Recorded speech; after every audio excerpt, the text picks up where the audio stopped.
Hey everyone, our next discussion is on style, and it's going to be a very short discussion. I'm just going to ask you to watch this quick tutorial and then do some of these practices. So I will explain a little bit more on what I want you to do at the end of this tutorial. So first things first, let's get a clear overview of what style even means. Style is just the way that you use language in an argument. Everybody has a style. Some might be high, as in you tend to write in a formal and serious manner. Some people's styles might be in the middle category, where it's clear and ordinary. And the low style, which kind of has a negative connotation, doesn't it? But it doesn't mean like it's inferior. It just means that the style of the writing is informal, and a lot of times humorous writing tends to be in the low style. So I think a good way to begin this discussion is to ask, what's your style? Do you have a distinct one? When you are writing, are you trying to imitate a certain person whose writing you admire? Are you trying to imitate a certain tone? Are you aiming for, I don't know, maybe a good dose of irony, which is always what I'm trying to do. It's good to question what your style is. And sometimes you have to keep in mind that style is comprised of a few things. First, word choice. Second, sentence structure. And third, punctuation.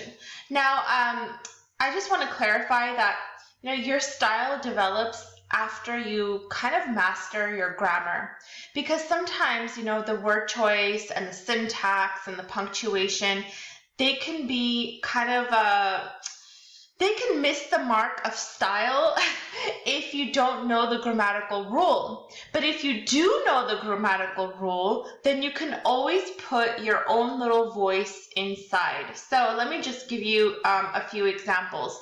Word choice means the vocabulary that you're using, but obviously for some people who are like still trying to learn English and they haven't mastered the language, sometimes that vocabulary is very limited, and sometimes they will have to consult a dictionary. But your word choice in style is the deliberate use of diction, and that is the difference. When you're using words in a deliberate way, that's when it becomes part of your style. So 2 examples. Look at the first one. The government needs to pass laws and stuff like that in order to make a change. Now notice this, I even emphasized it in the way I read it. Stuff like that, that's not a very good vocabulary word or even just phrase in general to use. Words like stuff and thing and everything and everyone, someone, these are all considered vague language. They are vague because they are imprecise and they are unclear. So in order to improve your style, you want to avoid this kind of language. Look at the second example. The fact that women can vote now is so bomb. So slang is also, it can be part of your style, but sometimes it can actually work as a way to disrupt the flow of your writing and the style that you're trying to convey. So generally, word choice really relates to the deliberate use of language in your writing to create style. Sentence structure. So sentence structure is, adding a variety to your sentences so that they're not always repeating themselves. So look at this one right here. The nervous student held the cheat sheet in his hands. Then he sat in the very back of the classroom. Then he placed the sheet on his lap while looking around cautiously. Next, da-da-da-da.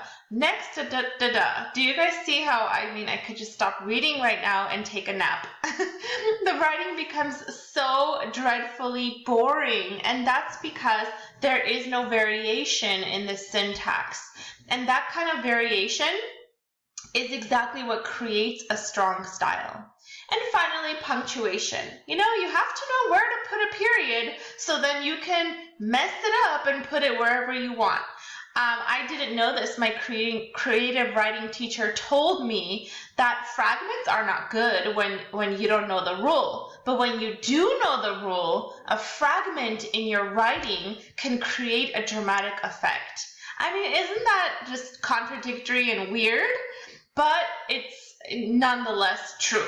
So you have to be able to master the rule in order to break the rule. Now check this out. I mean, I would love to take credit for it, but it's not mine. Woman without her man is nothing. Woman without her man is nothing. Now notice how the sentence in terms of the language is exactly the same. The only thing that differentiates between them is the punctuation. One has a colon, which is a dramatic pause. Oftentimes we use it when we want to take a breath, or when we have like we're about to list something, or even we're about to say something important and that pause becomes necessary. But the comma is a slight pause. So when I say woman with a colon, I want a longer pause. But when I say woman with a comma, I'm looking for a shorter pause, and the whole meaning changes. Now, we are going to practice these 6 different types of figurative language. Now, why are we doing this? Because all 6 types, these are, it was kind of hard for me to select out of the list of so many examples of figurative language, but I decided to choose the ones that are just more commonly used. So I am going to give you guys examples of the 6 kinds of figurative language. All 6 contribute to your style. They help develop style of writing. So we're going to practice that for this discussion. Number 1, what's a simile? It's a comparison. Pretty easy, right? And it's very easy because the comparison uses the words like or as, or sometimes even than. Look at the pink part of the poem. My love is like a red, red rose. My love is like the melody. So notice how Robert Burns is making a comparison between his lady love and a rose, and then between his lady love and a melody. And he's using the word like to make the comparison. So a simile is pretty easy to identify, and it's pretty easy to create as well. A good simile is going to compare 2 things, but it is going to use the language like or as in its comparison. Metaphor is also a comparison, but unlike a simile, it does not use the words like or as. Instead, it equates the 2 things together. So I wanted to give you guys an example from Romeo and Juliet. This is right before the "Oh, Romeo, Romeo" scene. This is when Romeo is looking for Juliet, and he finally sees her, and he says, "But soft, what light through yonder window breaks? It is the east, and Juliet is the sun." So notice this concept of, what a metaphor is. It equates 2 things together. So Juliet is not as bright or as beautiful as the sun. Juliet is the sun. And the 2 concepts are equated, and it becomes a bigger comparison. Notice that a simile was a lighter comparison. Juliet is like the sun. Then metaphor becomes a heavier comparison. Juliet is the sun. Analogy. Now, speaking of comparisons, because all 3 so far have been comparisons, an analogy is an extension of a simile and a metaphor. And an analogy shows the complex relationship between the pairs of things that you are comparing. So I found some of these analogies online, and some of them are pretty funny, so I thought I would share it with you guys. The first one is absolutely beautiful. I've actually read this short story. It's from A Hanging by George Orwell. And here, I will discuss the analogy in it, but let's, first of all, let me just give you a little bit of context. This man is being taken to a public hanging, and while he is being basically carried, kind of like forced to go to his death, there's people like guards that are holding onto him so that he doesn't escape. And so this is the segment where he's kind of like walking towards that pedestal where he is going to be hung. They crowded very close about him, with their hands always on him, in a careful caressing grip, as though all the while feeling him to make sure he was there. It was like men handling a fish which is still alive and may jump back into the water. Now, notice the extension of that comparison. As they are walking this man to his death, the comparison here is a fish that is caught by the fisherman, is in the boat, but it's kind of like wiggling around, and there's still that chance that the fish might escape and go back into the water. So I thought the analogy there was very beautiful. And check this one out. Writing a book of poetry is like dropping a rose petal down the Grand Canyon and waiting for the echo. I mean, just the brilliance of this comparison is blows my mind. Waiting for the echo. And obviously, you know, a poem is a lot of the truths inside poetry is the fact that it's silent and the fact that it's subjective. We all have our own reactions to poetry. So if you're waiting for that echo, quite literally, it's not going to happen because the echo is in your mind. It's in your imagination. It's so beautiful. Finally, a lot of my students don't get this one. Maybe, I don't know. I'm part of an older generation and I get it.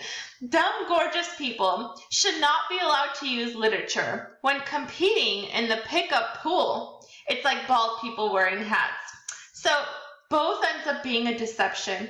And I think my students just didn't know what pickup pool was.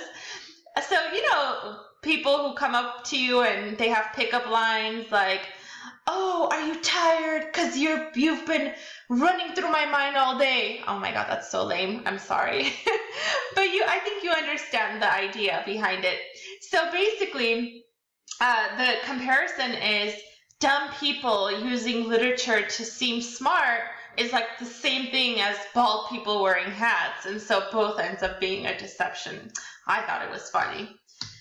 Rhetorical questions are questions that do not need answering. And you're probably thinking, well, then why ask the question? Because the question is there for a stylistic purpose. It's there to evoke certain thought, to evoke certain emotion. Look at some of these examples. They're very funny. If the number 2 pencil is the most popular, why is it still number 2? Very smart aleck question. Why are softballs hard? Marriage is a wonderful institution, but who would want to live in an institution? Isn't it a bit unnerving that doctors call what they do practice? And I think these are just hilarious. But the point is to see that the rhetorical question is not meant to be answered. It's there to get us thinking, and it's really there for either a dramatic effect or just to kind of help our analysis along. Irony. Now, I'm not going to sing this song for you or read the lyrics, but I did put the link in my slideshow so that you guys can listen to it yourself. I think it's probably one of the best examples of irony that I could ever find. Irony is basically contradictions. It's a use of words that might mean something literally, but they are used in a way that it means quite the opposite. So what is ironic? If you look at the song, you know, you meet the man of your dreams and then you meet his beautiful wife. What is ironic? It's like 10,000 spoons when all you need is a knife. It's a contradiction of what you expect and what actually happens. And finally, parallelism is really the type of syntax that is very beautiful. It's the use of grammatically similar phrases and clauses. It's for special effect. Think of it like this. you know the sentence that I read you that had all that repetition? Well, that sentence is not exactly a good example of parallelism. That sentence is just redundancy. But what if I were to tell you that sometimes in sentences, you can repeat yourself and it can be absolutely beautiful. So that is the beauty of parallelism. They are grammatically similar phrases inside of your sentence or clauses, and they're there for the purpose of creating a special effect. Now, I have a lot of examples for you. Check this out. Immature poets imitate, mature poets steal. Do you see how grammatically these two they actually are sentences because they're separated by a semicolon, so technically they can be two separate sentences. It's just because they have a common theme, they're brought together with a semicolon. So this one line says immature poets imitate, mature poets steal. There's a certain repetition in the way that this sentence is composed, and it creates a beauty. Look at this beautiful one. Today's students can put dope in their veins or hope in their brains. If they can conceive it and believe it, they can achieve it. They must know it is not their aptitude, but their attitude that will determine their altitude. I love that one. It actually has a lot of alliteration as well by Jesse Jackson. And again, it's grammatically similar sentences, and they're there, the repetition is there for more of like this dramatic effect, for more of the style. The more we do, the more we can do. Isn't that beautiful? Just the sentence repeats, but with one word added. I came, I saw, I conquered. I mean, this is a famous one, obviously, but this is probably one of the most classic examples of parallelism. And then, of course, you know, it just wouldn't be right if I didn't quote R. Kelly. If I can see it, then I can do it. If I just believe it, there's nothing to it. And it's his I Believe I Can Fly song. And basically, I'm trying to give all these examples to show you guys really the difference between parallelism and unnecessary repetition. You know, the example I gave you before with where the boy took his exam and he sat down. Next he did da da, and then he did da da. That one is unnecessary repetition. But parallelism has a beauty behind it. There's a poetic style in the way that the sentence repeats. Now you are ready to do your own practice. Now, look, this discussion is not a lot of points, and that doesn't mean I don't want you to put your best effort into it. What I am looking for is one original, unique example that you are inventing yourself. I better not see any examples that are like, life is like a box of chocolates, or anything that is commonly known throughout. I don't want anything that is, I don't know, famous from a movie, or it's just become a cliche and people use it a lot. I want you to create a brand new example. So one example for a simile, one example for a metaphor, one for an analogy, one for a rhetorical question, one for irony, and one last one for parallelism. So if you think about it, you know, that ends up being 6 examples total that you are coming up with. Please be original, please be unique. Do not rip anybody else off. If I see an example that I've heard before, I am not going to give you credit for that one. You're not going to get a 5 out of 5. This is an easy discussion, but I just want you to be true to what I'm asking you to do. And then I'm going to ask you guys to respond to 1 or 2 classmates' examples and give them, you know, some constructive criticism. Did they get it right? I end up reading these examples myself, and I realize there's a lot of confusion, and sometimes students don't quite understand the figurative language, and the example they're using is not the best one. So I end up letting them know, I want you to do the same thing. So if you could do more than 2 classmates, do critiques for more than 2 classmates, that would be even better. But honestly, 1 or 2 is good enough for this discussion. And that is our discussion on style, everyone. I hope you enjoy it, and I hope you can use whatever we're learning in this discussion and apply it to our essay.